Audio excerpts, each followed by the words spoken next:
Ora viva! Eu tirei a máscara, além de ter 3 doses de vacina, a nossa equipa do pavilhão foi toda testada há bocadinho, antes de virmos para aqui, está tudo bem, eu vou falar pouco tempo. Apesar de ter aqui uma ameaça de um discurso, porque 2 folhas na mão, mas não se assustem. Portanto, quero a todos cumprimentar e dizer um pouco porque é que escolhemos este tema, de onde é que ele surgiu. Começando por cumprimentar todos, ali os mais pequeninos, que bom, gostamos muito de ver crianças aqui na plateia, e cumprimentar todos mesmo, os que estão aqui e os que estão a seguir-nos via internet, pela nossa página web, em direto. É por isso que estamos a começar às 7 horas mesmo. Viva! Porque aí em casa, onde estiverem, ninguém quer esperar muito tempo. Professor Alexandre Quintanilha, Sr. Deputado, obrigada por estar connosco. O Sr. Ministro da Ciência, professor Manuel Leitor, chega um bocadinho mais tarde, porque está numa reunião na PCM, mas vamos começar sem ele e ele junta-se já a nós depois. Bom, este tema é mesmo engraçado, não é? Neste Natal não queremos rã na panela. E de facto fomos surpreendidos no dia 28 de agosto, também devem ter visto, se calhar leram um artigo de opinião no Público, um artigo de opinião do João Correia, do biólogo. E no dia 28 de agosto, o título que ele dava ao artigo era A Rã na Panela. E suscitou-nos muita curiosidade. E claro que a história, acho que todos a conhecem, e ele dizia... só vou ler as primeiras linhas. Diz a sabedoria popular que se colocarmos uma rã dentro de uma panela com água e a formos aquecendo lentamente, esta acaba por morrer porque vai tolerando o aumento de temperatura. Ao contrário de um animal que toca em água quente, de repente, e claro, foge agilmente. E a rã faria isso agilmente para fora. Ele diz, nunca me passou pela cabeça testar essa teoria. Eu acho que ele vai desenvolver isso hoje e vai fazê-lo com muita sabedoria e muito humor que ele tem também.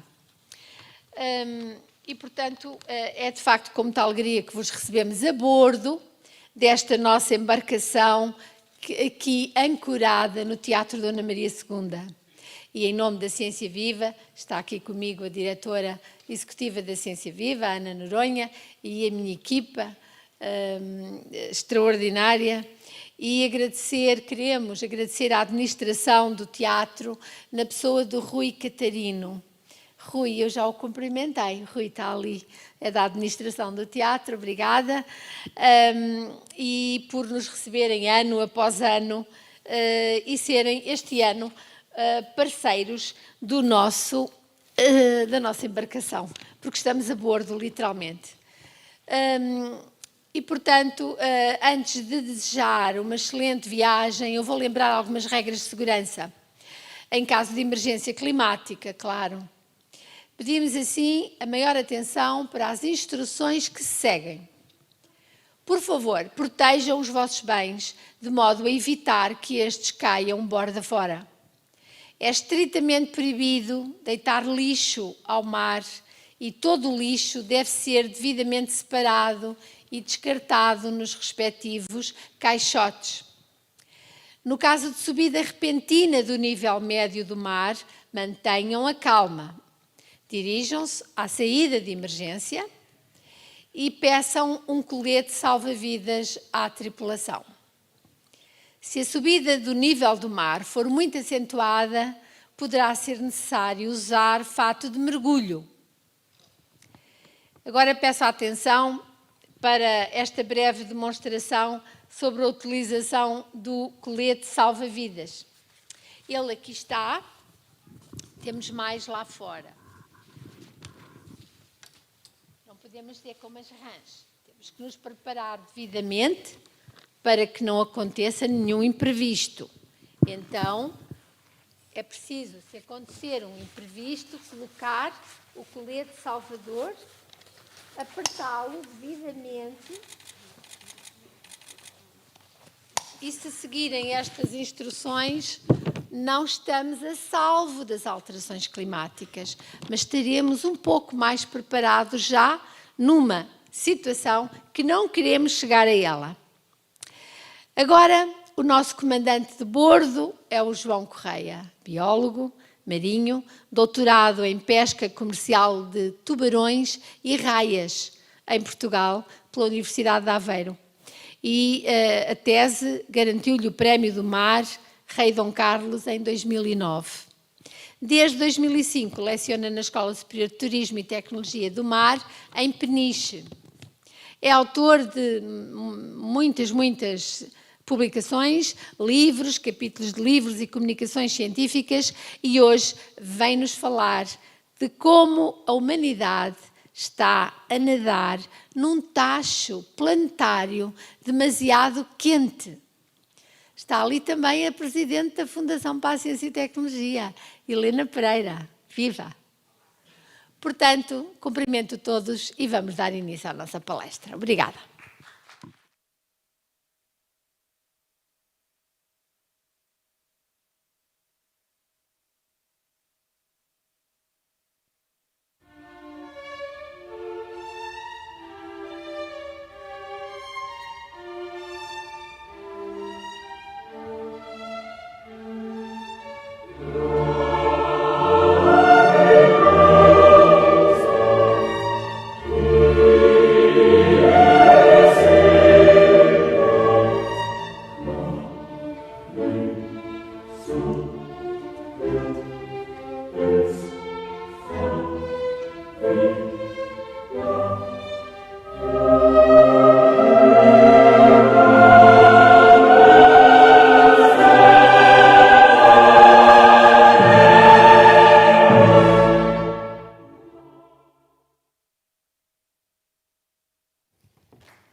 Olá, muito boa noite.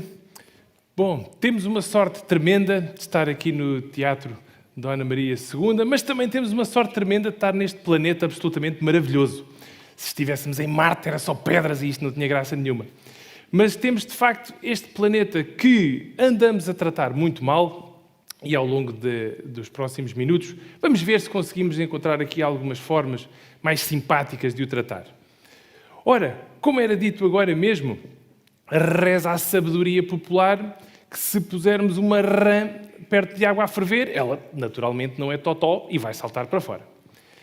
Mas se pusermos essa rã dentro de uma panela e a formos aquecendo devagarinho, ela, coitadita, deixa-se estar. Agora aqui, só entre nós, que ninguém nos ouve, já foram feitas algumas experiências e se calhar até não é assim, porque as rãs não são assim tão totós. Mas a grande questão que vamos responder esta noite, ao fim e ao cabo, será: somos nós mais ou menos totós do que as rãs? Porque aparentemente estamos confortavelmente instalados nesta panela que está cada vez mais quente e parecemos muitíssimo confortáveis com isso. Ora, o nosso planeta, lindíssimo, maravilhoso, mas minúsculo, minúsculo. Reparem, às vezes parece muito grande.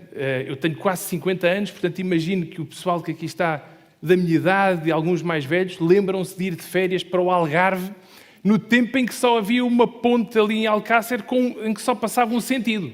Nessa altura o nosso planeta não parecia pequeno. Quando demorávamos 8 horas para chegar às Chaves, não tínhamos nessa sensação, não é?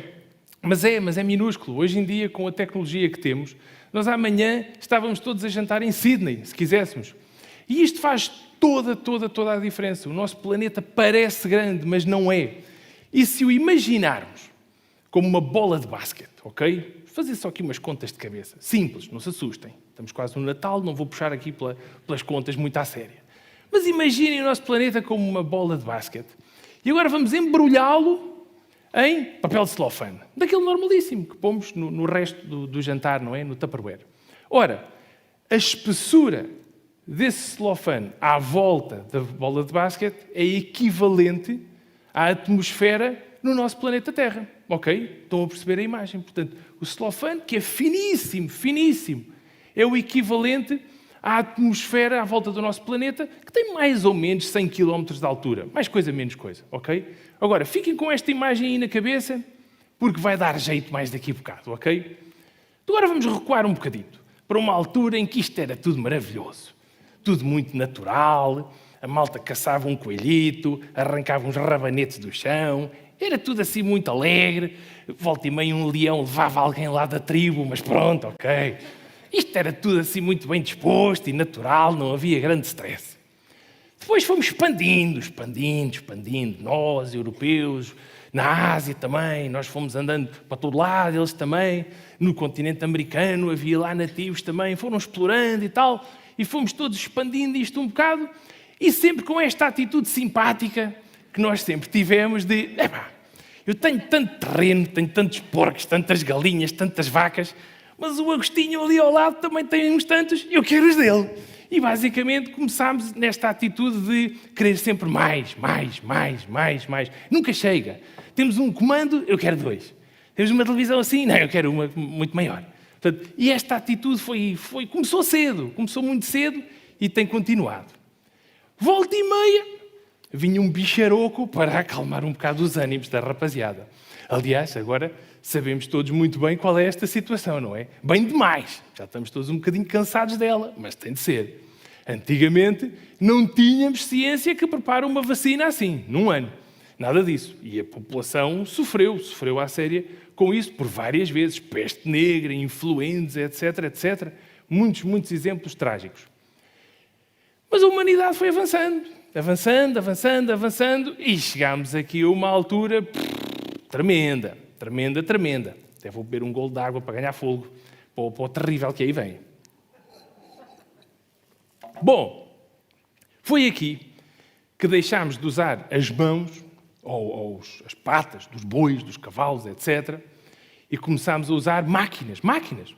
Máquinas que inicialmente eram a vapor, mais tarde passaram para diesel, gasolina, nucleares, etc.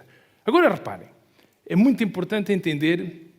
Todos sabemos o que foi a Revolução Industrial, todos temos noção do impacto que ela teve. Essa parte é fácil.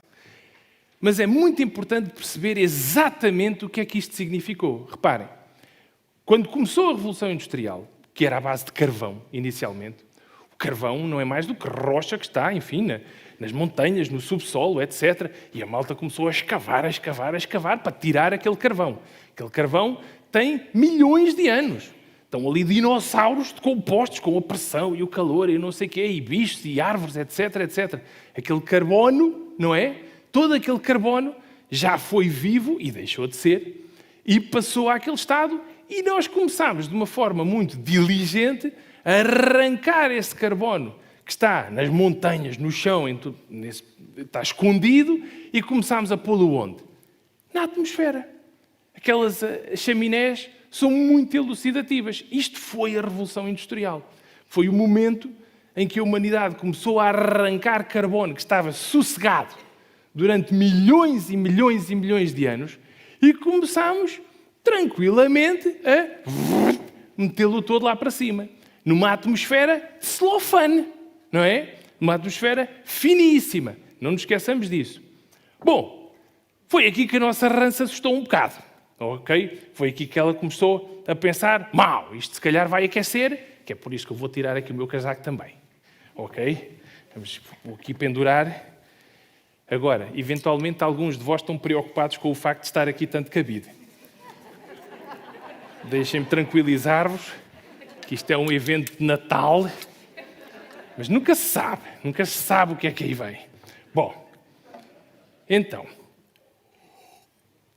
a rã começou de facto a preocupar-se à séria, nem a rã sabia o que é que vinha a seguir.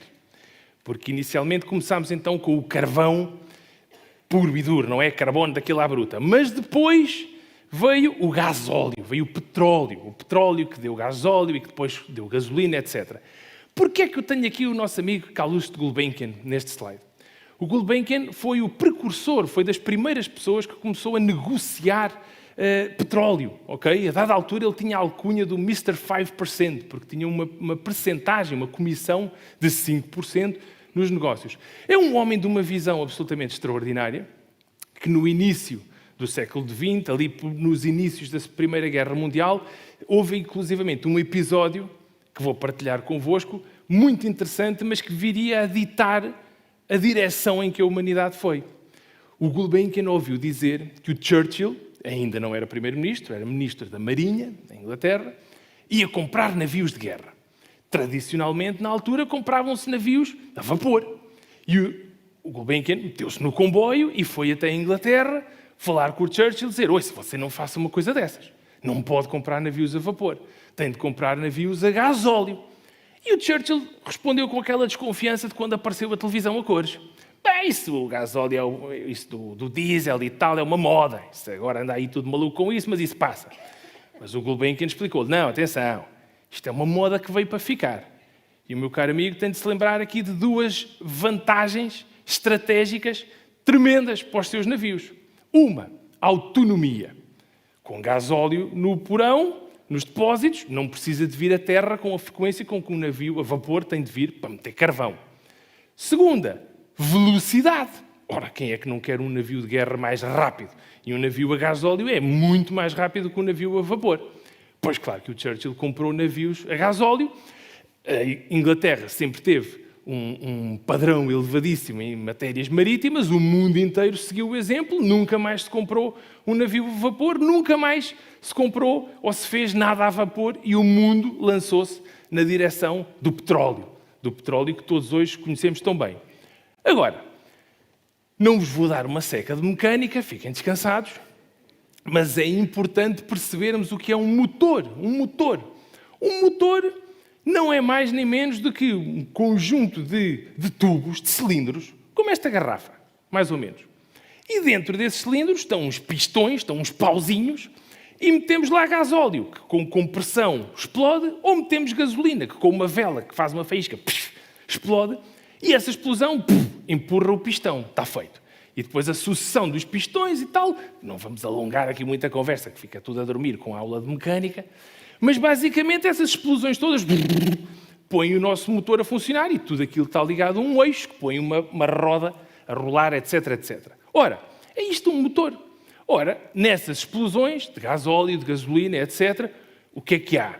Há a libertação de gases, todos sabemos isso. E para onde é que vão esses gases? Vão para a nossa atmosfera de celofane, certo? Finíssima e que nos protege à bruta, mas mesmo à bruta, de tudo o que está para fora. Nada consegue entrar, nada consegue sair. Ou melhor, algumas coisas entram. Naves, etc. O Space Shuttle foi lá várias vezes. Mas o processo é tão agressivo, certo? O atrito na entrada da atmosfera é tão violento que, como sabemos, na última reentrada, o processo não correu bem. Ora, tudo isto para percebermos muito bem que esta camada que temos à nossa volta não é de celofane, obviamente, mas é como se fosse. Estamos isolados. De volta e meio um petardo assim mais maluco passa e desfaz-se todo na atmosfera. Vemos, inclusivamente, fazemos um desejo que a pandemia Covid acabe, por exemplo, ou uma televisão maior, uma dessas coisas. Pronto. Outros petardos assim mesmo grandes caem na península do Yucatán, por exemplo, e mandam os dinossauros todos ao ar, mas não vamos por aí. Pronto. Isso não acontecerá.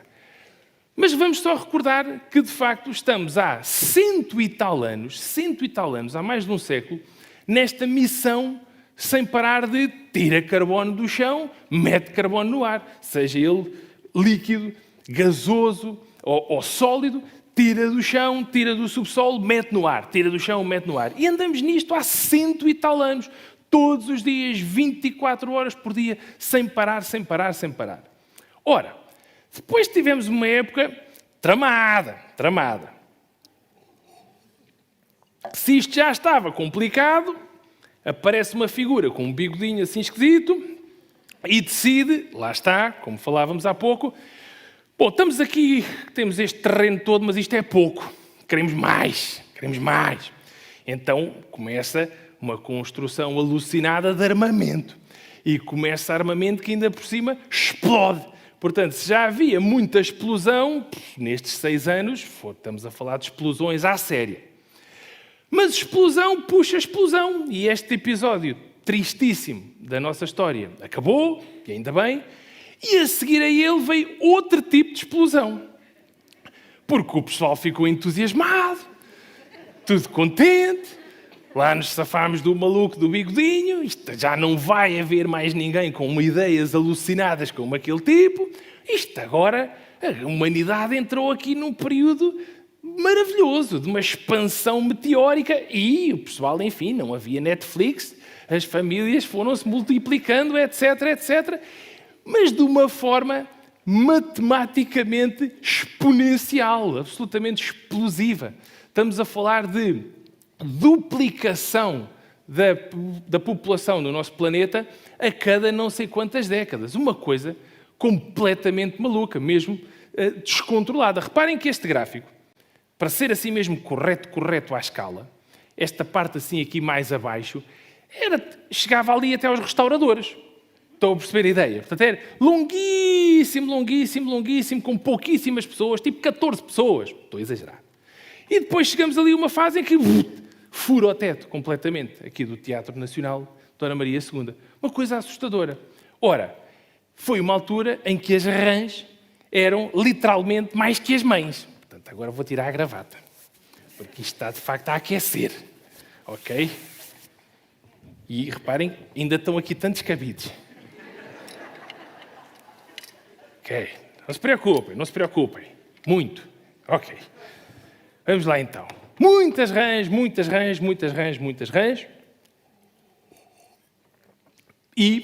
muitas rãs que têm de comer. Porque esta população toda come e não é pouco.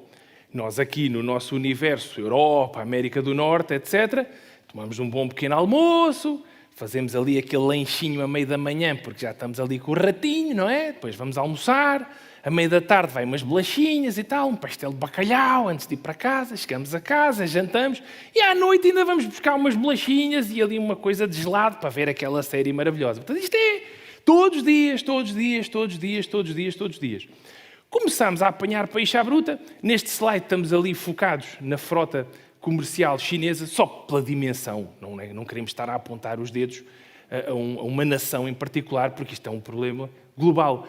Mas o slide mostra que uma frotazita pequena, em meia dúzia de anos, explodiu com 2 ou 3 zeros, várias ordens de magnitude. E não vamos esquecer que o peixe que capturamos no mar, é para o comermos, claro, mas não é só.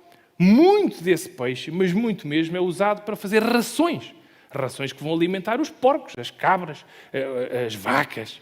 Muita bicharada. Portanto, estamos a apanhar peixe de uma forma completamente descontrolada. Cá está mais uma vez ali a China em destaque, mas não é só. Estados Unidos, Europa, etc. Temos ali muita malta a apanhar muito peixe. E agora imagino que alguns de vós estão a pensar, pronto, o biólogo marinho começou nas alterações climáticas, agora começou a falar de peixe, já não se fala... Calma. Aguentem, porque já vão perceber o raciocínio que estamos aqui a fazer. Em pouco mais de 50 anos, as frotas de pesca comercial do mundo rebentaram com os estoques todos principais de peixe. E isto é uma coisa de que ninguém duvida. Porque, reparem, vamos para as redes sociais e vemos muita opinião maluca acerca das alterações climáticas. Isto é cíclico. Isto às vezes está em cima, às vezes está em baixo e tal. Pois, está bem. Já vamos ver se será mesmo assim. Mas ninguém duvida disto. Disto eu acho que não há uma única mente neste planeta que se atreva a duvidar do que fizemos ao mar, aos oceanos. Eu trabalho nessa área há muito tempo e posso-vos dizer que temos diminuições de estoques na ordem dos 90%. Os tubarões, por exemplo, tem sido assim o meu foco principal. Há estoques de tubarões que estão a menos de 90% do que estavam há 50 anos. Ora bem, então agora vamos fazer aqui umas contas. Não se preocupem com o detalhe deste slide, que está para ali cheio de números. Vou-vos apontar ali só alguns números para ficarmos aqui com eles na cabeça. Quantos carros é que há no mundo? Carros, caminhões, etc. Bom, de acordo com as estatísticas mais oficiais que se arranjam, 1.400 milhões. Mais coisa, menos coisa. 4,6 milhões de barcos de pesca. Cerca de 10 milhões de fábricas no mundo inteiro. Cerca de 25 mil aviões. Não é preciso dizer-vos a potência de um avião. Cerca de 93 mil navios. Sabem qual é o tamanho do motor de um navio? Um navio daqueles grandes, porta-contentores. O motor do navio, já estive dentro de vários a transportar coisas, etc., peixes e outras coisas, são do tamanho deste palco. O motor do navio, o tal tubo, o cilindro, são do meu tamanho. Eu sou do tamanho de um pistão, ou o pistão é do meu tamanho. Portanto, é uma coisa, imaginem quanto carbono é que é queimado para cada milha que aquele navio percorre. Estão a ver ali ao canto, aquilo tirei hoje à tarde, do marinetraffic.com, ou dali o flightradar24.com. O número de aviões que andam aí no ar a circular, o número de navios, etc. Então vamos lá fazer umas contas, e não se assustem, isto não vai custar muito. Então vamos lá pensar. 4,6 milhões de navios, 1.400 milhões de carros e caminhões, 10 milhões de fábricas, 25 mil aviões, 93 mil navios e mais tudo o resto. Estes são assim os mais impactantes. Tudo isto, será que não tem impacto absolutamente nenhum no carbono que está a ser metido na atmosfera? Se tivermos em conta que os 4,6 milhões de navios de pesca rebentaram com os oceanos todos em 5 décadas, como é que é possível? Não dá. Então, se meia dúzia, salvo seja, navios de pesca, rebentaram com os estoques de peixe num planeta que se pensava infinito, que nunca mais acabava, se deram cabo disso, então estes milhões e milhões e milhões de máquinas, de motores a mandarem carbono que se tira do chão e se põe na atmosfera, não faz diferença nenhuma. Eu não posso começar a falar deste tema assim de forma muito acesa que fica alterado. Quando alguém me diz, não, isto é cíclico. Pois, está bem. É cíclico, de facto, como se vê aqui. Temos ali a concentração de dióxido de carbono que, de facto, tem aumentado e diminuído na atmosfera ao longo de muitos e muitos anos. Este gráfico cobre os últimos 400 mil. Mas se formos mais para trás, até vos posso dizer que esteve ainda mais alto. Mas era numa altura que o planeta era tipo assim um vulcão gigante. Era outro campeonato. Não andávamos atrás de rabanetes e coelhos e tal. Não. Foi muito antes. Depois temos ali as temperaturas, que têm uma correspondência quase exata com a concentração de dióxido de carbono na atmosfera. Então, pois claro, se temos mais dióxido de carbono na atmosfera, o nosso celofane está mais espesso, digamos assim, pois claro que a temperatura vai subir, porque a radiação solar entra e não consegue sair tão bem, não é tão refletida como seria normalmente. É o chamado efeito de estufa, de que já todos ouviram falar. Pois claro que se a temperatura está mais alta, o nível médio da água do mar vai subir, derrete gelo, expansão da água, mas já vamos falar disso mais à frente de uma forma um bocadinho mais precisa. Portanto, esta correspondência entre dióxido de carbono, temperatura, nível médio da água do mar, tudo isto está intimamente relacionado. E agora não vamos esquecer que nos últimos 100 e tal anos temos andado assim de forma mesmo aplicada a arrancar carbono do subsolo, dos montes, dos vales, etc., etc., e a metê-lo todo na atmosfera, mas assim mesmo à bruta. Pois claro que as nossas rãs já estão aqui num caldinho tremendo. O que me lembra, que também me está a dar os calores, vou pôr a fala para fora. Não se preocupem, não se preocupem. Isto é Natal, portanto, só a fralda para fora. Tá? Fico muito acalorado quando se fala destas coisas. Bom, no que é que isto tudo dá? A visão copo meio vazio. Os próximos slides não são simpáticos, aviso-vos já, como já podem imaginar. Temos o gelo de terra, o gelo da Antártida. A Antártida é um continente rochoso, não é? E depois em cima tem toneladas e toneladas de gelo que está a derreter. À medida que a temperatura vai subindo, este gelo vai derretendo, pimba para dentro de água. Depois temos o gelo marítimo, o gelo do Polo Norte, do Ártico. Temos aqui um vídeo que vai, ao longo aqui de 20 segundos, mais coisa, menos coisa, vai mostrando como é que tem evoluído este gelo marítimo ao longo dos últimos anos. Bom, não vai ser surpresa nenhuma para ninguém se aquele gráfico que vai ali aparecendo vai diminuindo, diminuindo, e vão reparando na mancha do gelo, que é cada vez mais pequena, cada vez mais pequena. Com um fator adicional. A Groenlândia tem este gelo todo que vai derretendo. À medida que ele vai derretendo, vai ficando cada vez mais terra, mais terreno exposto. Ora, o branco do gelo reflete muito bem a luz solar. Mas o escuro do terreno, da terra, não. Absorve essa luz solar. Portanto, à medida... Temos aqui um sistema bola de neve. Quanto mais gelo derrete, mais calor é absorvido, mais gelo vai derreter, e isto não para. E andamos nisto há 50 anos, mais coisa, menos coisa, que se começou a medir estas coisas mesmo à séria. Mas não é só o gelo a derreter que é um problema. Há um aspecto de que se fala pouco, que é a própria expansão da água. A água expande. E números de livro de física do 10º ano. Se aumentarmos 1 metro cúbico de água em 1 grau, ok? 1 grau, estamos a falar de 100 centímetros, 100 centímetros, 100 centímetros, 1000 litros, aumentamos isso em 1 grau e vai haver uma expansão de 1 milímetro, ok? Em vez de 1000 milímetros, passamos a ter 1001 milímetros de altura. Parece pouco. Bem, 1 milímetro também não é assim nada de especial. Qual é a profundidade média dos oceanos? Tudo junto, tudo somado. Alguém sabe? Isso, muito bem.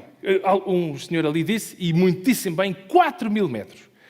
4.000 metros, se subirem de 1 grau, estamos a falar de 4.000 milímetros. 4.000 milímetros são 4 metros. 4 metros significa que para irmos ao Torreiro do Paço temos que usar este objeto aqui. É a única maneira. É irmos de canoa às compras e tal, ver o que é que se passa. Algumas simulações, muitas têm sido feitas por sites como da NASA ou do NOAA, tipo estas instituições americanas principalmente, mas não só, que têm vindo a analisar estes dados e há muitas simulações. Isto é Miami. Miami com meia dúzia de 1,2 metros de subida do nível da água. Miami, que é uma cidade do tamanho de Portugal, com 10 milhões de habitantes. E agora Miami com 3 metros de subida. Miami desaparece. Acabou. Já não há mais Coconut Grove para ninguém. Já não há... O CSI Miami, olha, tem que se mudar para Pensacola. Qualquer coisa assim mais interior. Já agora aqui qualquer coisa mais perto de nós. Lisboa. Reparem naquele recado que aparece ali ao canto. This map may understate risk. O mapa pode subestimar o risco. Ou seja, isto pode ser pior. Vamos pôr assim só uma subidita de nada, no nível da água. Pronto. Imagina, alguns de vós estão a olhar, mas isso também não parece assim tão especial. Tenta ir aos copos na 24 de julho com este cenário.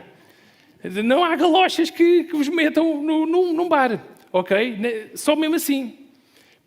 Ora, Xangai, cenários de previsões de se isto subir 1 ou 2 graus. Vejam bem, Xangai completamente debaixo de água. Dubai, o Burj Khalifa, os primeiros pisos, malta tem que ir, lá está, de colete ou de canoa.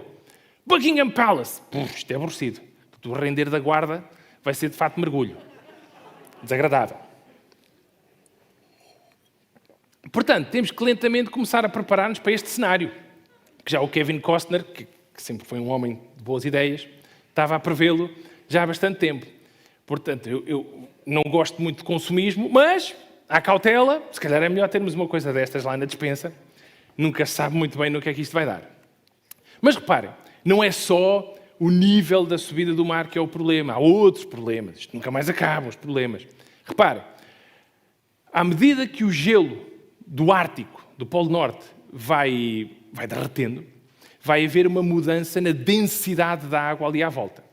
Ora bem, as correntes marítimas, as correntes de ar, as correntes elétricas, todas as correntes funcionam por diferenças de potencial. O ar vai de uma alta pressão para uma baixa pressão. As correntes marítimas vão de maior densidade para menor densidade. Ora, na realidade, à medida que tudo isto se vai alterando ali à volta, o que se tem vindo a verificar é que a corrente do Golfo vai perdendo intensidade, vai perdendo cada vez mais intensidade e cada vez transporta menos calor para o hemisfério norte, para nós. Isto é, nem mais nem menos do que o guião deste filme, mesmo. Não sei, já viram com certeza, o dia depois da manhã, há uma cena neste filme, da próxima vez que o apanharem, deem atenção, ali mais ou menos a meio, que há um cientista inglês que está lá numa estação, no meio do Atlântico, ali para os lados da Escócia, e o tipo está assim com uma camisola de malha muito quente, a falar com o colega americano, e a dizer-lhe, temos andado a medir aqui a corrente do Golfo e tal, isto cada vez está a diminuir mais. Portanto, o guião do filme é exatamente este cenário que vos estou a descrever. É claro, à boa maneira de Hollywood, estava tudo bem na segunda-feira, na terça estava tudo congelado. Pronto. Na realidade, isto leva um bocadinho mais tempo. Mas já está a acontecer, ok? Isto não é ficção. Então vejam bem a ironia tremenda. Nós, europeus, América do Norte, que em boa verdade somos os grandes causadores desta história toda. Eu sei que estão a pensar na China, estão a pensar na Índia, já lá vamos. Mas fomos nós que começámos. Fomos nós que começámos há 100 e tal anos. Estamos a aquecer o planeta e qual é o nosso castigo? É arrefecer. É a ironia divina, quase. Quem se vai rir disto tudo são os nossos amigos da comunidade Inuit, que já estão habituados a frio. Mas se calhar não se vão rir assim tanto, porque também eles vão enfrentar problemas terríveis, já estão a enfrentar problemas terríveis. Por exemplo, as manadas de caribu, ok? Uma espécie de marrena, particularmente ali na zona do literalmente a arderem, que é uma coisa absolutamente perturbadora, e temos cada vez tempestades mais violentas, vimos isso no planeta inteiro. Os americanos, com aquele dom que eles têm para encontrar assim termos engraçados, chamam-nos as Frankenstorms, tipo umas tempestades monstro. Isto é novo, esta palavra não existia há 10 anos. Apareceu agora. Frankenstorm, para uma tempestade assim mesmo diabólica que parte tudo. Da mesma maneira que temos água a mais, depois temos água a menos. Temos secas de como não há memória. Por exemplo, na Síria, como é que começou aquela salada russa toda terrível na Síria? Com uma seca épica de mais de uma década, a população toda teve de fugir, um êxodo climático total. Com esse êxodo todo, aquele buraco que ali ficou foi tapado por quem? Pois, por estes malucos. E depois foram lá os americanos, os russos, não sei o quê. Bom, não vamos politizar esta noite, que ninguém quer ficar agoniado, mas o clima tem um impacto tremendo nestas coisas, tremendo, muito maior do que nós podemos pensar. Esta fotografia tirei eu dentro de um caminhão ali na fronteira da Grécia com a Turquia, há 3 anos, outubro de 2018. Fui a Istambul buscar umas raias para levar vivas, para levar para um aquário em Madrid. Vimos um amontoado de gente no meio da estrada, pensámos, epá, raios, já alguém foi atropelado, um acidente, qualquer coisa. Liguei para o 112, porque é que vá lá, funciona em todo lado, na União Europeia. À medida que o caminhão se aproximou, percebemos que não era um acidente, eram refugiados. Eram homens, mulheres, crianças, velhotes, etc. Os homens, os adultos, deitados na estrada, literalmente deitados na estrada. Entretanto, chegou a polícia grega. Esta malta, basicamente, quer parar os caminhões para se meterem dentro do caminhão, para irem, enfim, para tentar uma vida melhor, aqui, na União Europeia. Não me esqueço de uma menina de 4 anos, com um casaquito de malha cor-de-rosa, que chorava baba e ranho. Aquele choro de aflitivo a ver os familiares a serem arrastados pelas pernas, literalmente, pela polícia grega para fora da estrada. Agora vejam bem o desespero em que estas pessoas estão para enfrentarem este cenário e este cenário ser melhor do que aquele que tinham. As pessoas metem o pouco que conseguem dentro de uns sacos de plástico e mandam-os à estrada para ver o que é que poderá haver de melhor na União Europeia. Enfim, bom, não é tudo mau. Este foi o cenário copo meio cheio, mas também temos o cenário foi o cenário copo meio vazio, mas temos agora o cenário copo meio cheio. O que é que nós podemos fazer para melhorar isto? O que é que a nossa rã pode fazer para melhorar isto? Vou arregaçar as mangas, temos muito trabalho. Agora aqui pelos próximos slides. Então, bom, a nossa tarefa principal, como já se está mesmo a ver, é tirar dióxido de carbono da nossa atmosfera. Ou melhor, há vários mecanismos naturais, árvores, etc., que retiram esse dióxido de carbono. No fundo, o que nós temos de fazer é evitar pôr lá mais. Evitar ao máximo. Tentar diminuir de forma abrupta este dióxido de carbono na atmosfera que está a dar cabo disto tudo. O que é que nós, pessoas normais, que estamos aqui sentados, e já vamos à parte governativa do que é que esperamos dos nossos dirigentes. Mas vamos começar pelas pessoas normais. Vou-vos dar aqui várias dicas, nenhuma delas vai ser surpresa. Mas é importante lembrarmos de que, sendo coisas simples, tão simples quanto subir as escadas em vez de apanhar o elevador, tudo isto conta. Já vos vou mostrar uns números para percebermos quão importantes são estes pequenos gestos. De cada vez que apanhamos o elevador para subir um andar, para ir ao bar, lá do escritório, será mesmo necessário gastar aquela energia para subir aquele andar? É um lance de escadas. A temperatura. Precisamos mesmo estar de casaco dentro do escritório ou em casa no verão, porque temos a casa tão fria que um tipo não aguenta lá estar dentro. Ou precisamos de andar de manga curta e de calções no inverno, porque pusemos a casa tão quente que a pessoa entra lá e os óculos embaciam-se. Conhece bem esse cenário. Não, se calhar, mais 1 grau, menos 1 grau, não faz grande diferença. Tal como aqueles reguladores de intensidade para as luzes, para tanta coisa. Se calhar não precisamos ter tudo assim, numa intensidade poderosíssima a toda a hora. Se calhar conseguimos regular um bocadinho. Portanto, a poupança de energia é muitíssimo importante. E eu sei que todos vós já ouviram isto 1000 vezes, 600.000 vezes, mas não fazemos.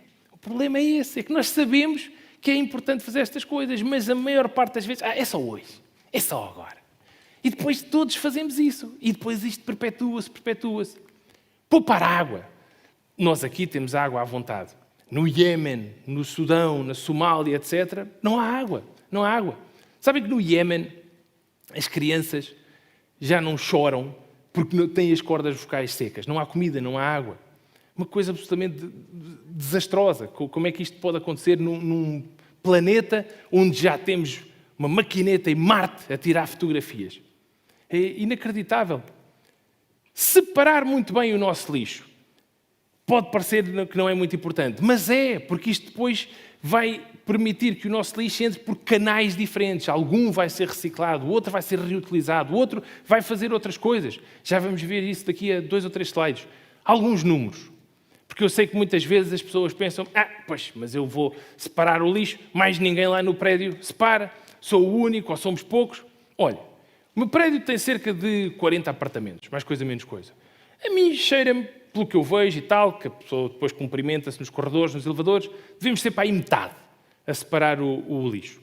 Se tivermos para aí 40 prédios na rua e se metade fizerem esse trabalho, se tivermos para aí 1000 ruas na cidade, não sei quantas ruas há em Lisboa, mas atirei com o número 1000, se metade fizerem isso, se metade das cidades no país fizerem isso, e se metade dos países no planeta, que são mais ou menos 200, mais coisa, menos coisa, fizerem isso, estamos a falar de 80 mil milhões de atos que foram feitos.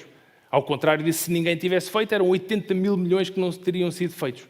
Multipliquemos por 7 dias por semana, 30 dias por mês, 12 meses por ano, uma década, estamos a falar de 2016 milhões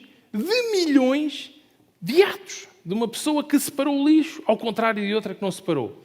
Pá, isto tudo somado conta muito. Agora, lá está. Cada um tem de fazer a sua parte. Se ninguém fizer, pois não, nada acontece. Mas se cada um fizer, vejam só o que é que metade dá. Se metade fizer, já é uma coisa avassaladora. Bom, impossível falar de alterações climáticas e dos problemas que o planeta enfrenta sem falar do plástico. O terrível plástico. Atenção que o plástico resolve muitos problemas e é bom para muitíssimas coisas. Também não vamos demonizar o plástico. É a nossa utilização um bocadinho selvagem de plástico é que é perigosíssima, porque muitas vezes usamos o plástico. Eu acho sempre piada, sem querer ser deselegante, no verão. Eu adoro melão. Compro melão e mais melão todos os verões. Mas pego no melão, ponho-lhe a etiqueta, ponho no carrinho das compras e vai para o tapete. Pronto. E vejo muita malta a pôr o melão dentro deste saquinho de plástico, que é super resistente, como todos sabemos. Portanto, um melão de 3 quilos dentro deste saquinho, o saco de facto dá jeito para segurar aquele melão. Ora, pomos o saco à volta do melão e carregamos o melão ensacado até ao tapete e depois pomos outra vez no carrinho e pomos lá em casa, não sei o quê. E quando chegamos à cozinha e estamos a arrumar as compras, o que é que fazemos àquele saco do melão? Foi direitinho para o lixo. Quer dizer, o saco embrulhou o melão durante uns minutos, não serviu para mais nada. Depois temos as nossas amigas tartarugas, que adoram alforrecas. Já se está mesmo a ver o que é que vai acontecer às tartarugas quando estão no mar e aparece aquela alforreca com uma marca de hipermercado. Não vou dizer nenhuma, que seria deselegante. Temos esta imagem absolutamente atroz que apareceu por e-mail antes das redes sociais serem inventadas. Lembro-me perfeitamente de ter e-mail 97, 98, quando vi esta imagem pela primeira vez. Aquilo é uma tira daquelas que estão à volta assim das caixas de peixe congelado que são usadas pelos navios de pesca comercial. Tem peixe comercial, peixe congelado para usar como isco, e tiram aquela tira que está à volta daquilo, vai para o mar, toca andar. Desgraçada de uma tartaruga teve o azar de nadar através de uma coisa daquelas e foi crescendo. Exatamente como este anequim, Mako Shark, um bicho absolutamente brutal, que também teve o azar de nadar por uma coisa destas, já tem mexilhões e cracas e lapas ali a crescer. Já agora fiquem com este bicho na cabeça, que mesmo no final vamos só tocar nele mais uma vez, de uma forma positiva, porque o anequim deu-nos uma grande lição este ano. Bom, carne de vaca. Não sou vegetariano, digo já, mas gostava de ser. Irrita-me não ser vegetariano. Gostava de ter a força de vontade de ser vegetariano, mas adoro entrecosto. O que é que eu hei de fazer? Estou a tentar, juro, estou a tentar, porque o consumo da carne de vaca, como todos sabem, tem um peso da produção destes animais, um peso de energia, um peso de água.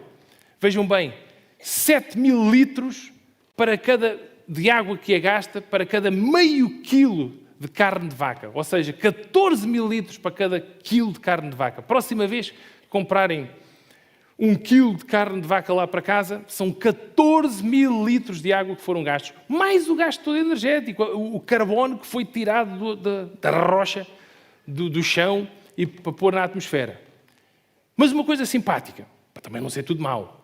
Esta alga, super abundante nos Açores, onde está a sede da minha empresa, a Asparagopsis armata, é tem uma abundância tremenda de bromofórmio, que é uma substância que está a ser usada por laboratórios e nós estamos a exportar esta alga para o Canadá, porque o bromofórmio faz com que, incorporado na ração de bovinos, faz com que os bovinos emitam menos metano, ok? Portanto, esta alga faz com que a flatulência das vacas tenha um peso ecológico mais leve, que é ótimo.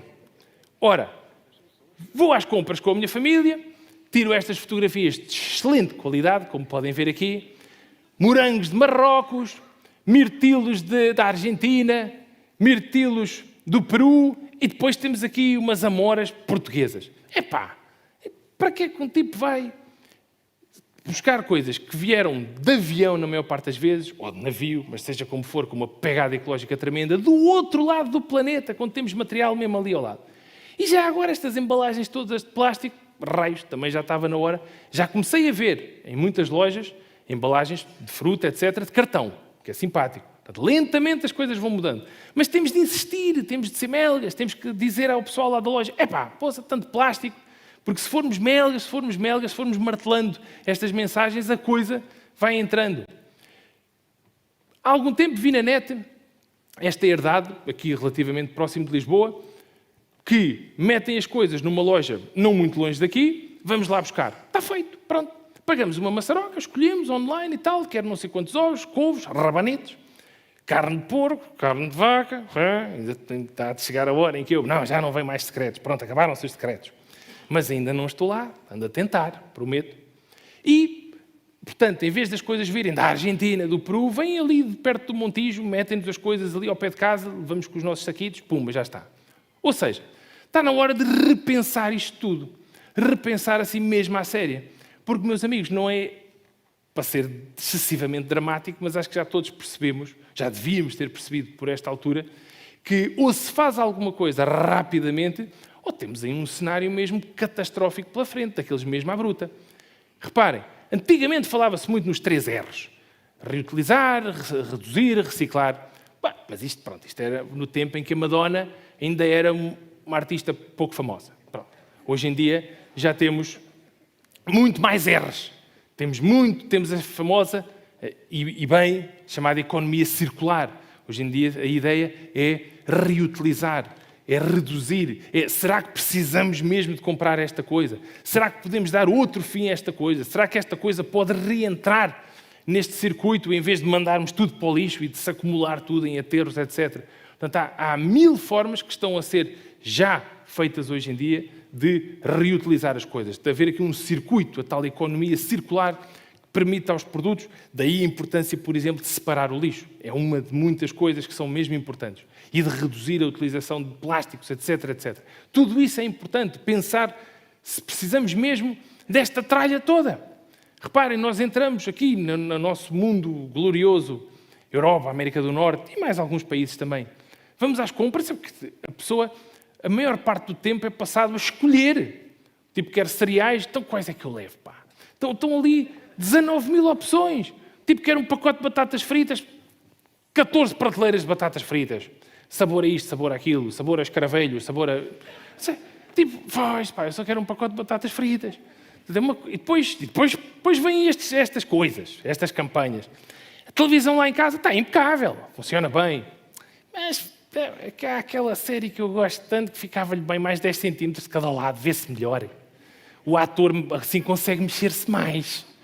Se tiver mais um palmo de cada lado, o tipo já não está ali circunscrito. Era melhor.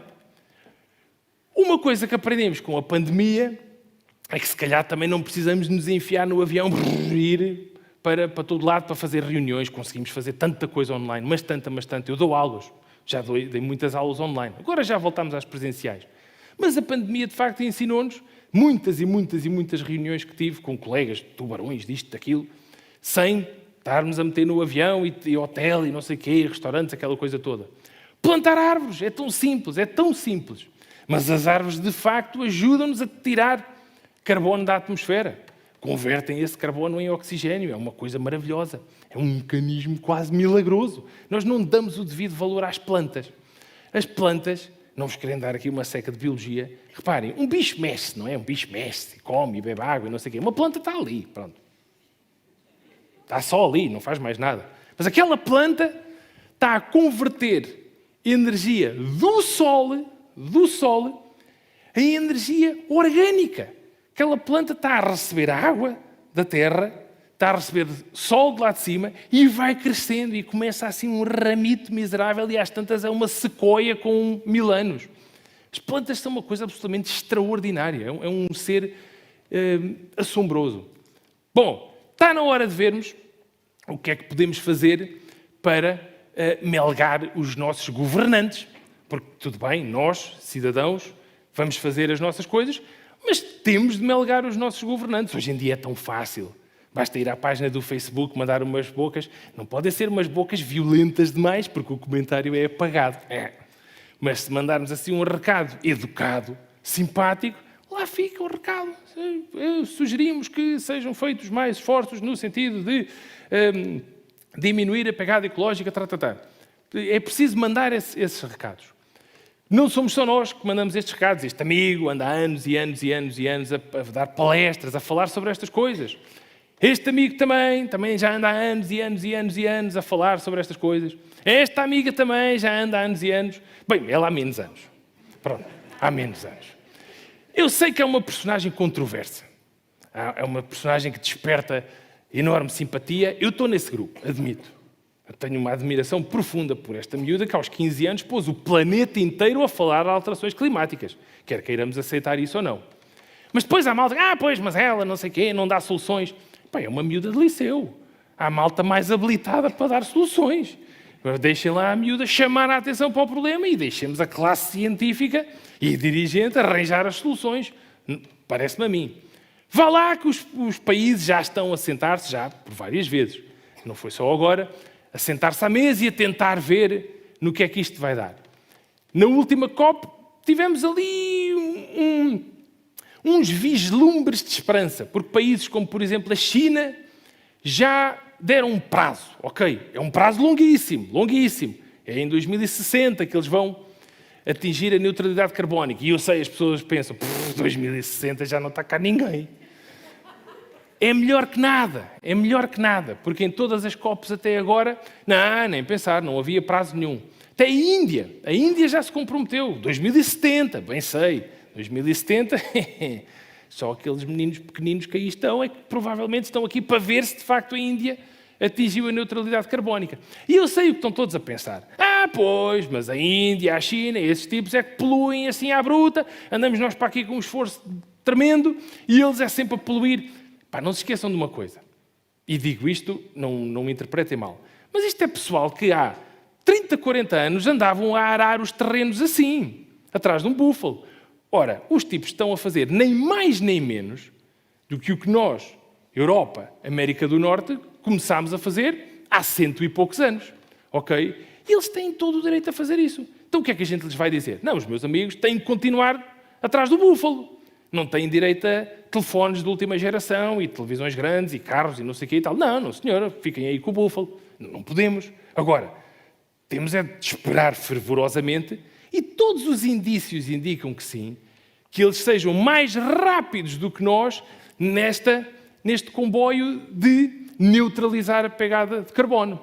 Porque aquele 2060 e aquele 2070 de China e Índia, parecendo que não, é muito mais rápido do que nós, europeus e americanos do Norte, que andamos aqui há 70, 80 anos a dar cabo desta macacada e sem estabelecer metas nenhumas.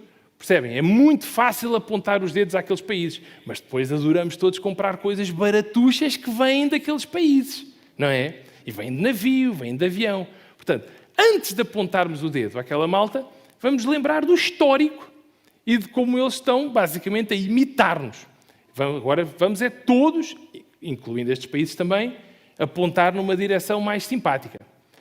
Portugal não está mausote.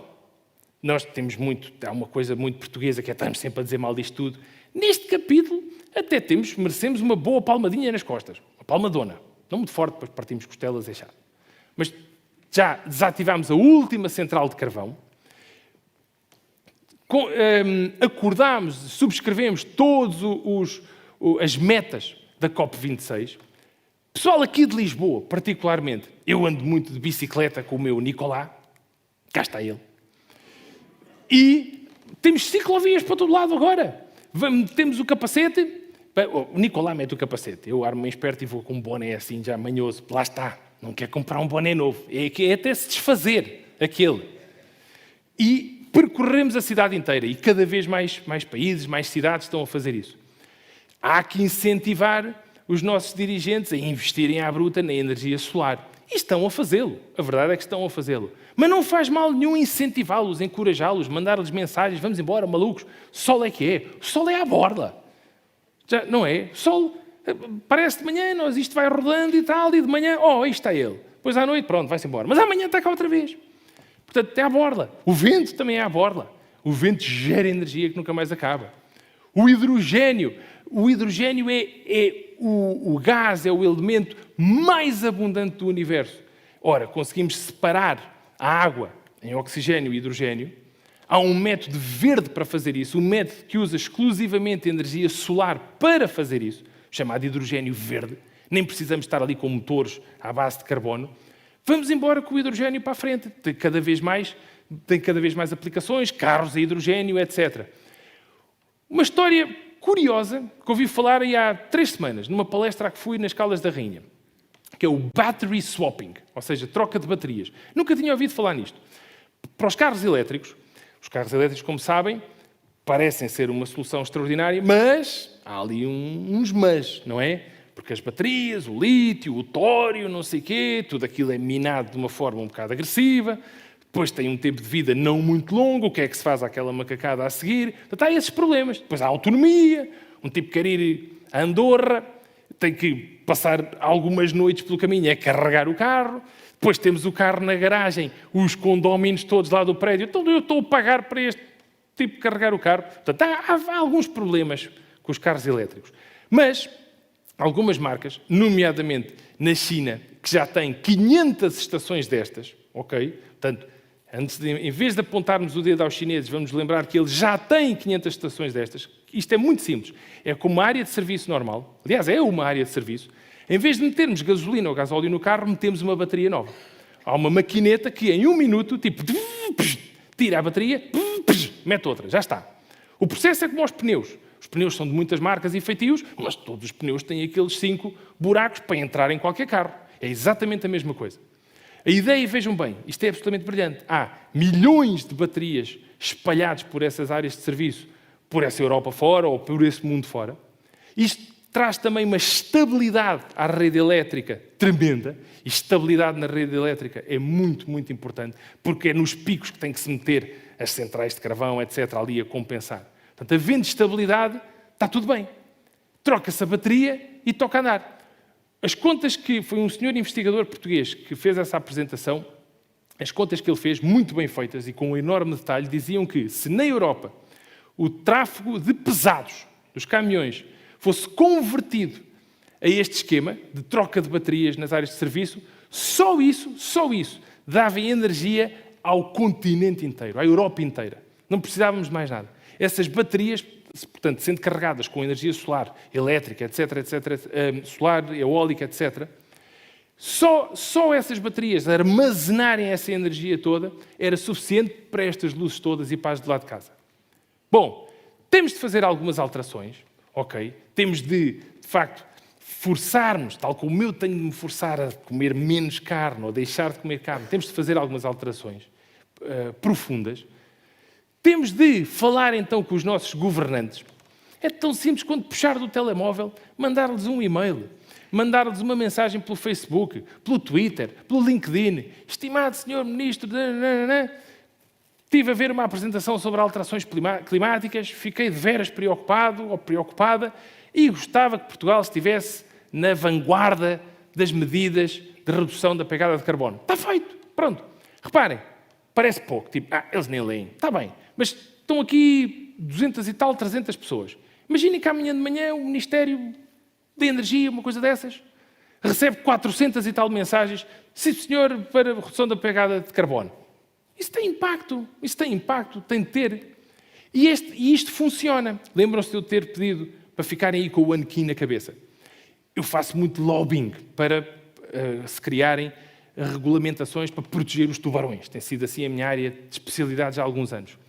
Este ano, há um mês e pouco, numa reunião do ICAT, que é a Comissão de Conservação dos Atuns e tal, e que se fala também de tubarões, porque a pesca do atum apanha muitos tubarões, o lobbying, portanto, as mensagens que todos mandámos por Twitter e tal, para os políticos, para as classes dirigentes de vários países europeus e da América também, deram, sabem quê? Proteção total para o anequim.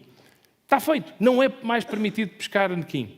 Isto foi conseguido à base de melganço, de mensagens que mandámos, melgamos, andamos a melgar há anos e anos e pumba, já está. Protegemos o anequim. Estavam à beira da extinção. Eram apanhados com 40, 50 quilos, quando as fêmeas atingem maturidade para ir com 150 quilos. Portanto, é uma chacina tremenda. Vou terminar só com alguns logotipos de organizações que podem apoiar. Olhem, eu, como veem, estou literalmente a vestir a camisola da Loving the Planet. Estou a ver o Eduardo Rego ali na primeira fila, um grande amigo já há muito tempo. Há muitas organizações que podem, devem apoiar, porque se não podemos plantar árvores, pagamos umas massas a alguém que planta as árvores por nós. Isto pus estas, podia ter posto muito mais, e outras são aquelas com que eu estou mais familiarizado, com que trabalho mais. Esta aqui é de tubarões, é a Associação Portuguesa para o Estudo e Conservação de Elasmobrânquios, porque somos génios em marketing e achámos que este nome ficava na cabeça das pessoas. Em vez de nos chamarmos Associação Tubarão, não senhor. Tá. Bom, deixo-vos com a imagem com que comecei. Nós, de facto, às vezes, muitas vezes, há 100 e tal anos que andamos a agir como se tivéssemos 2 planetas. Mas não temos um. É muito importante lembrar que isto é só um. Rodeado de celofane, ok? Portanto, tudo o que fazemos fica cá. São 100 e tal anos a arrancar carbono do chão e a metê-lo lá em cima. É uma brutalidade. Ou damos a volta a isto, ou, meus amigos e amigas, temos um futuro dramático pela frente. Pensem nos vossos filhos. Eu fui pai há 2 anos, pela primeira vez, estou doido da cabeça. Estou mais obcecado com estas coisas do que alguma vez tive. Porque eu penso, quando isto se virar mesmo do avesso, se calhar já cá não estou, mas o Nicolá está. Se calhar subo umas escadas em vez de apanhar o elevador. Não é? São coisas tão simples. Se calhar não ponho... Bem, nunca pus, mas não vou pôr o plástico no melão. Se calhar vou mesmo ser vegetariano. Já está na hora, não é? Vamos ver se o Nicolá também quer. Bom, muitíssimo obrigado pela vossa atenção. Não esquecer, só temos um planeta. Está nas nossas mãos tomar bem conta dele. E, mais uma vez, muito obrigado por terem vindo.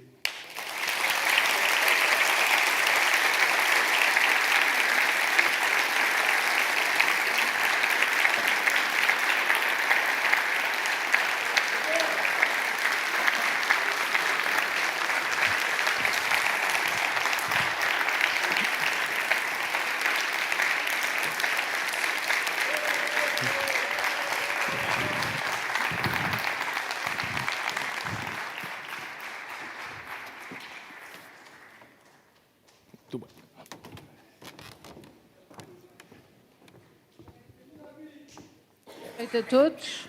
Eu não sei se me estão a ouvir bem, mas é possível agora a audiência colocar algumas questões ao João.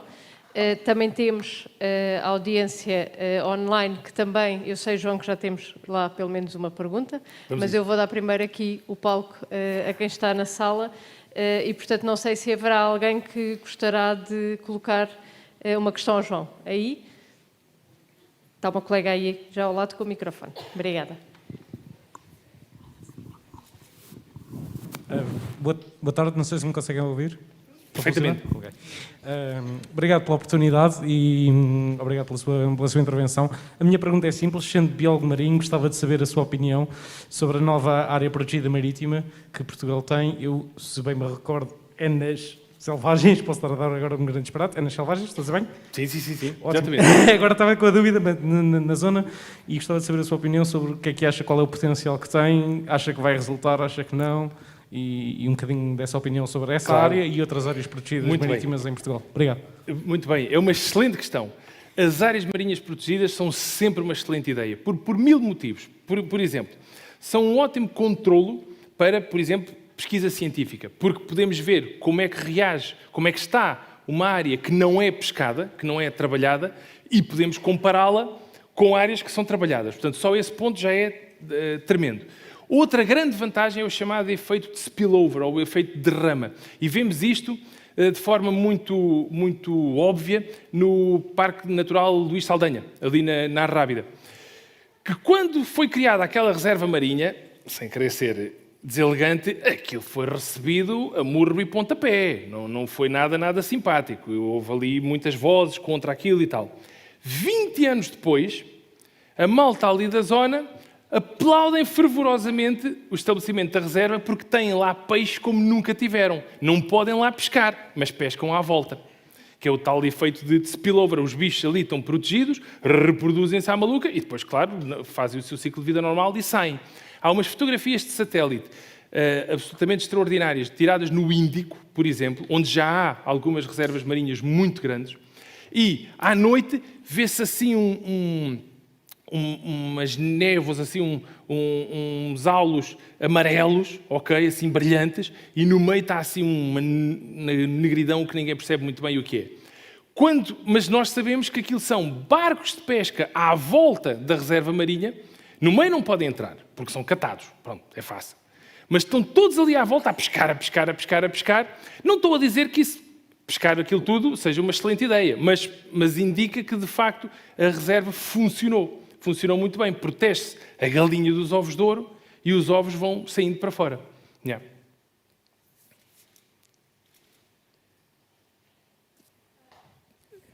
Ok.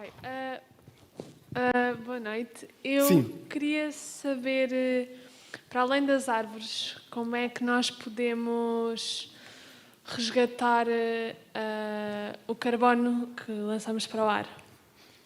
Muito bem. Não é fácil. Ora bem, as árvores, de facto, são o grande motor de retirar carbono do ar.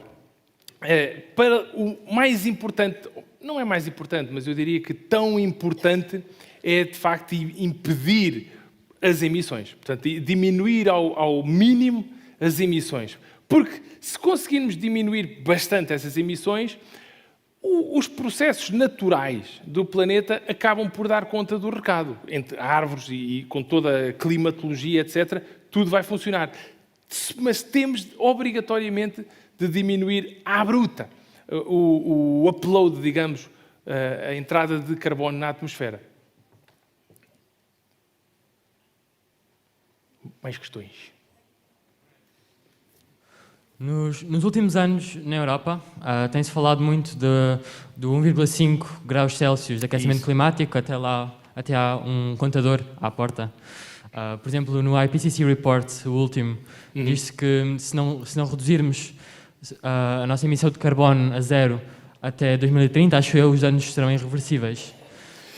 Mas, por outro lado, a Europa e o resto do mundo diz que a sua neutralidade de carbono só virá até antes de 2050. Acha que, à medida que o prazo ficará mais próximo, será encurtado? Os processos irão acelerar-se? Ou acha que chegaremos a esse ponto de não volta? Isso. Epá, a resposta muito sincera é ninguém faz ideia. Bom, estamos todos aqui, todos, e quando digo todos é mesmo incluindo vós também, a trabalhar ativamente para não chegar a esse ponto. O que de facto já está mais ou menos estabelecido é que o aumento da temperatura de 1,5 graus, desse já não nos safamos. Se parássemos tudo agora, se por milagre parássemos tudo agora, o momentum da coisa leva-nos a 1,5. Não há praticamente nada a fazer. Agora, o que há é, lá está, travar esse momentum e fazer com que não passe de 1,5. Eu diria que, sem querer ser futurologista, se continuarmos a ver o aumento, este incremento tremendo na violência dos fenómenos climáticos, se continuarmos a ver as coisas a irem na direção que têm vindo, eu diria que a dada altura os países vão mesmo começar a perceber que têm de se apertar, têm de se diminuir os prazos para a neutralidade carbónica. Infelizmente, creio que só veremos isso, assim mesmo de forma muito significativa e impactante, se houverem episódios catastróficos. Portanto, não queremos episódios catastróficos, claro. Por outro lado, temo que seja a única forma da coisa ir ao sítio mais depressa. Porque está tudo muito descontraído e tal. Bom, estou a exagerar, como podem entender. A verdade é que estão a ser dados passos muito importantes, mas têm de ser dados mais, e mais rápidos, sem dúvida nenhuma. E temo que, de facto, essa urgência só venha com mortes. Não há forma simpática de dizer isto. Quando morrerem muitas e muitas e muitas pessoas de forma abrupta e mesmo inquestionavelmente relacionada com as alterações climáticas, que já morrem, atenção, mas quando isso aumentar em catadupa, aí sim os governos largam tudo o que estão a fazer para... Mas atenção, não subscrevo aquela teoria de que não se está a fazer nada e tal. Não, está-se a fazer muita coisa, muita mesmo, muita coisa, mas pode-se e deve-se fazer mais, sem dúvida nenhuma.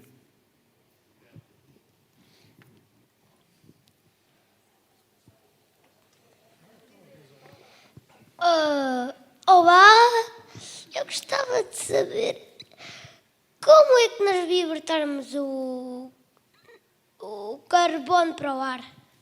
Mas muito bem, muito obrigado.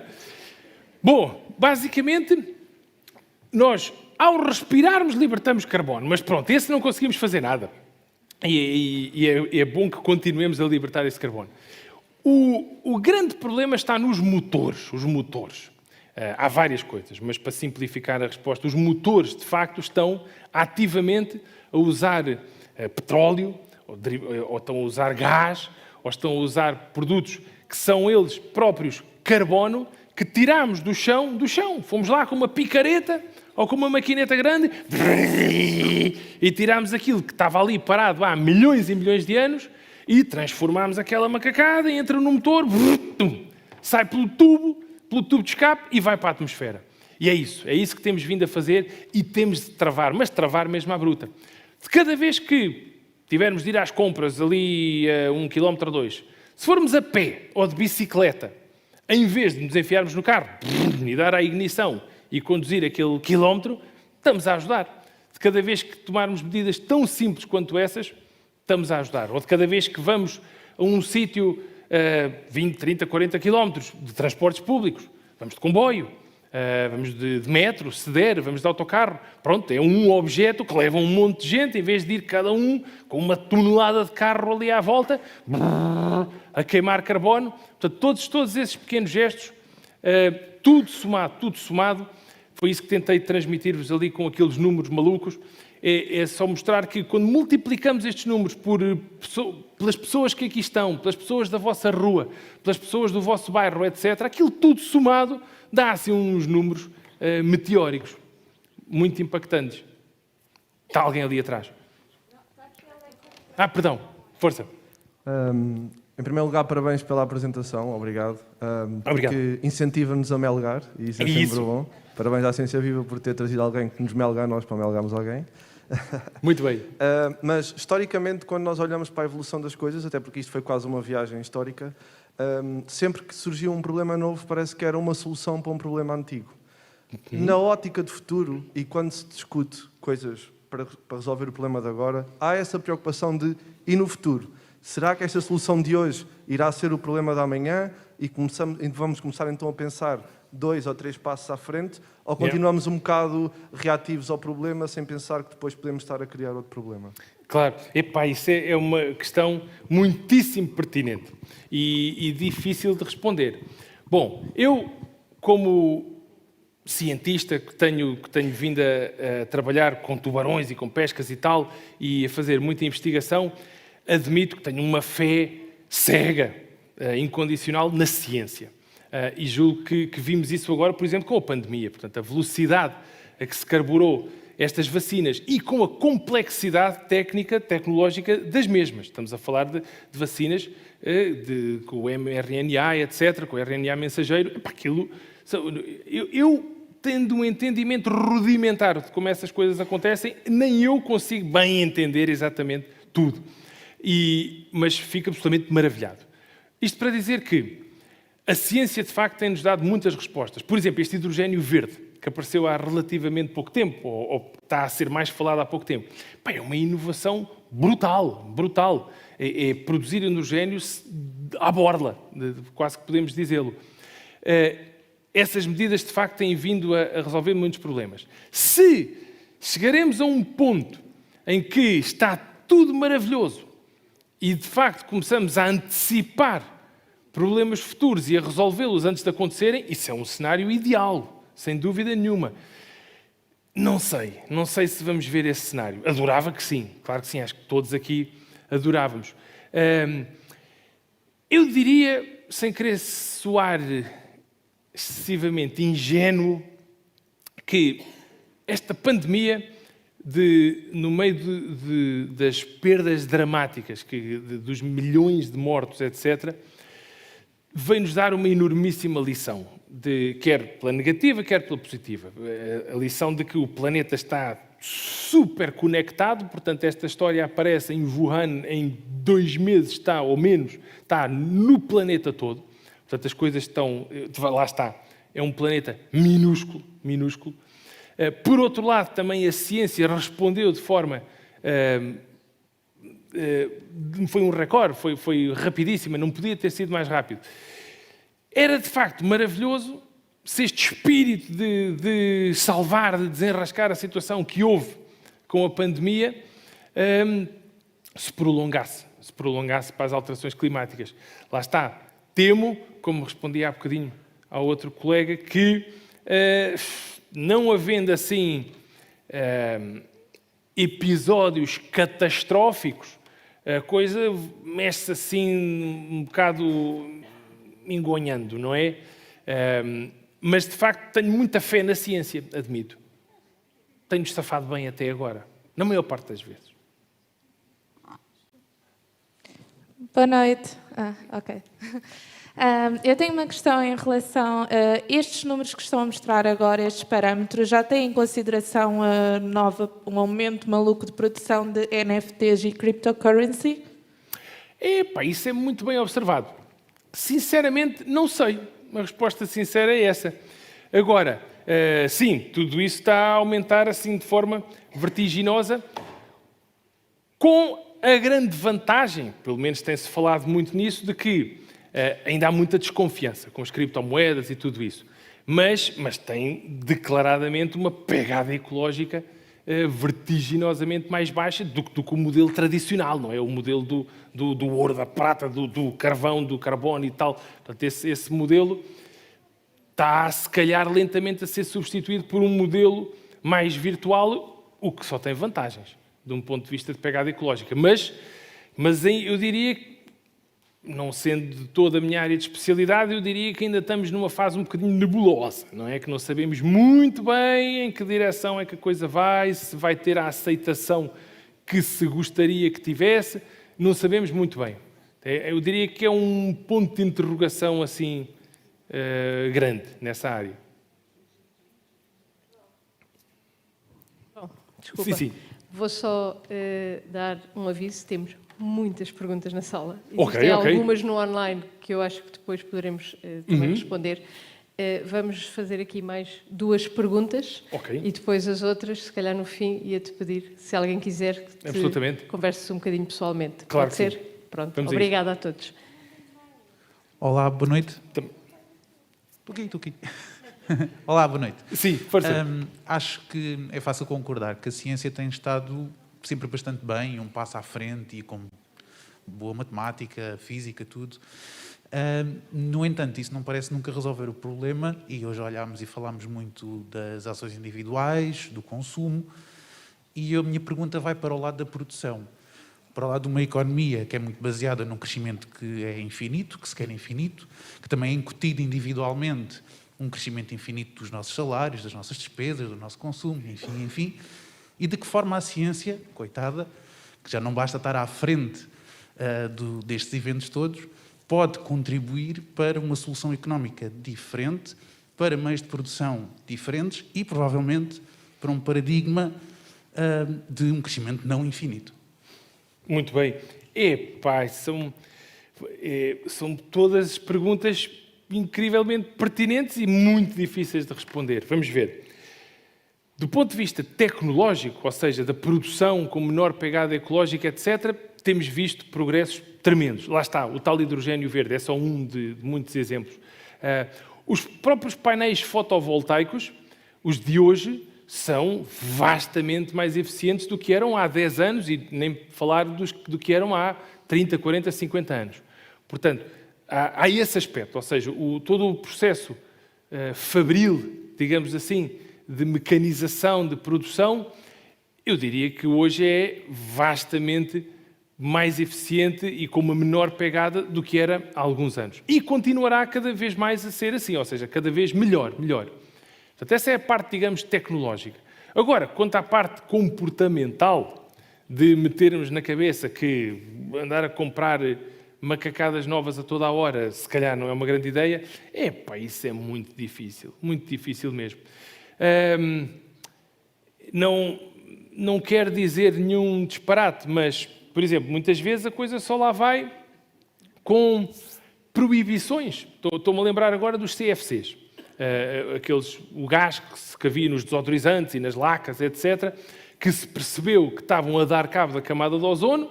Inicialmente ainda houve ali uma campanha para o pessoal diminuir a utilização e tal. E rapidamente se percebeu que ninguém ia diminuir coisa nenhuma. Baniu-se, ponto final, acabou. E lá está, mais uma vez aí a ciência vem a nosso auxílio. Portanto, os CFCs foram substituídos por outra coisa qualquer, que não tem o mesmo efeito devastador na camada de ozono, cujo buraco está inclusivamente a regredir. Portanto, a conversa é com mais cerejas. É questão muito boa. Recorda-me disso, de que, de facto, nós temos a capacidade de resolver muita coisa. Muita mesmo. O buraco da camada de ozono é um excelente exemplo disso. Que estava a aumentar.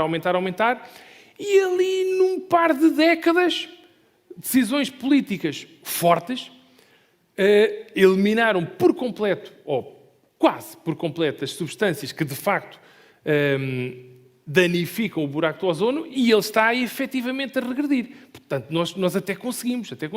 Agora, foi à força bruta. Foi a retirar os produtos das prateleiras e a obrigar a indústria a adaptar-se. Porque se fosse com conversinha, com campanha, com pedidos, se calhar não tínhamos lá ido. Portanto, temo que se calhar isto só lá vai mesmo à bruta. Porque nós somos, principalmente nós aqui, Europa, América do Norte e tal, somos brutalmente consumistas. É assim uma coisa mesmo alucinante.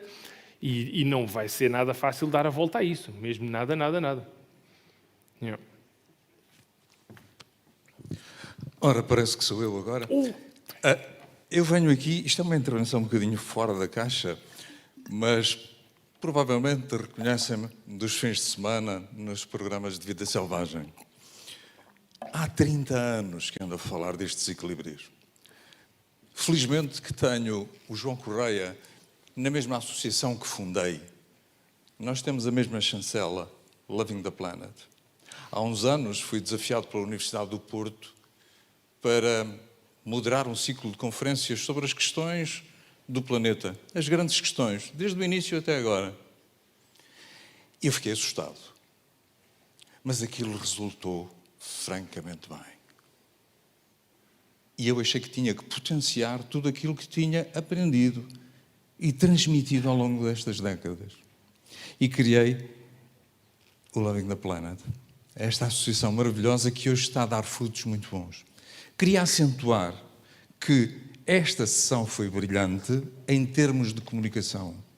Na Antiguidade Clássica, alguém que não fosse bom em oratória, pura e simplesmente tinha o curso comprometido. Hoje, qualquer badameco fala. Vivemos numa sociedade palavrosa e pobre, paupérrima de conteúdos. Digam-me se é verdade ou não. Por favor, filtrem aquilo que veem e ouvem. Alguma vez viram o meu nome no final do programa? Não, pois não. Mas veem os outros conteúdos da treta estarem cheios de nomes, de fichas técnicas. Percebem porque é que eu abomino esse caminho? Obrigado, João Correia, porque é assim, nós precisamos de acentuar mais aquilo que foi a deixa de há pouco. A sustentabilidade que nós propalamos tanto e que anda sempre à volta das percentagens é comportamental. A sustentabilidade é comportamental. Enquanto isto não nos entrar nas veias, o mundo não muda. O mundo está doente, mas tem cura. Temos é que o sentir na pele. Na semana passada, tive a honra desmedida, quase infantil, sentida assim, de, no grande certame internacional de cinema, Vegas Movie Awards, ser premiado com 2 estatuetas. Simplesmente com um filme que não tem 5 minutos. O júri foi tão sensível. Vejam, Las Vegas é antípoda daquilo que estamos a fazer aqui, nesta simplicidade de reflexão. E eles pararam para pensar. Está no YouTube, quando chegarem a casa, vejam A Terra dos Homens. No final, o logotipo que aparece é este mesmo, Loving the Planet, e enche o ecrã. Não vou amassar-vos mais. A sustentabilidade, meus queridos, é comportamental. Não há época do ano mais penalizadora do planeta que o Natal. E devia ser o tempo da interioridade. O tempo em que paramos para pensar. Em que fazemos o abraço que não somos capazes de dar ao longo do ano e tudo isso. Isso seria Natal. Espero que em cada um de vocês haja um Natal diferente este ano. Um bom nascimento. Obrigado. Muito obrigado.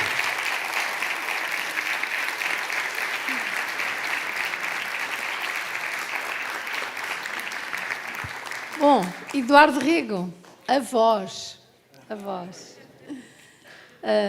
Obrigada, João Correia. Foi excepcional, gostámos muito. E este ano não vamos querer rã na panela, no Natal, nem queremos ser nós próprios rãs, não é? Portanto, temos que dar conta da temperatura a subir e sermos agentes de mudança. Desejamos a todos um Feliz Natal e que se protejam todos e estejamos atentos. Obrigada. Muito obrigado. Muito obrigado.